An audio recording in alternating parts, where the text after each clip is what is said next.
అంటే ఏంటంటే మీరు తినరా అంటాడు. అనగానే నా దగ్గర ఒక్క దోశకి మాత్రమే డబ్బులు ఉన్నాయండి, మా అమ్మాయి 10th క్లాస్లో ఫస్ట్ వచ్చింది, నీకు చక్కని టిఫిన్ ఇప్పిస్తానని నేను వాగ్దానం చేశాను, కానీ నా దగ్గర డబ్బులు లేవు, అందువల్ల మా అమ్మాయికి ఇప్పిస్తానండి అని అంటాడు. అనగానే ఆ సర్వర్ గమనిస్తాడు.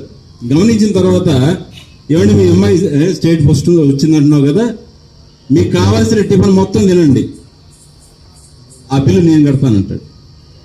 అనగానే లేదులేండి అని కాదు, మొత్తం తీసుకొచ్చిస్తాడు. ఆ విషయం వాళ్ళ ఓనర్కి తీసుకెళ్ళి చెప్తాడు. చెప్పగా ఆయన కూడా హ్యాపీగా ఫీల్ అవుతాడు, చక్కగా ఉంటుంది అనమాట. ఆ రోజు ఫ్రీగా ఇచ్చినట్టు తిని వెళ్ళినటువంటి అమ్మాయి కష్టపడి చదివి కలెక్టర్ అయింది. కలెక్టర్ అయితే ఒకరోజు ఆ హోటల్కి విజిట్కి వచ్చింది, గుర్తు పెట్టుకొని మరీ వచ్చింది. వస్తే కలెక్టర్ గారు వస్తున్నారంటే వాళ్ళకి అర్థం కాల, ఏం కేసు రాస్తారు ఏందో అర్థం కాల. వచ్చిన వెంటనే ఆ సర్వర్ని పిలిచి నేను గుర్తున్నాను అంటుంది.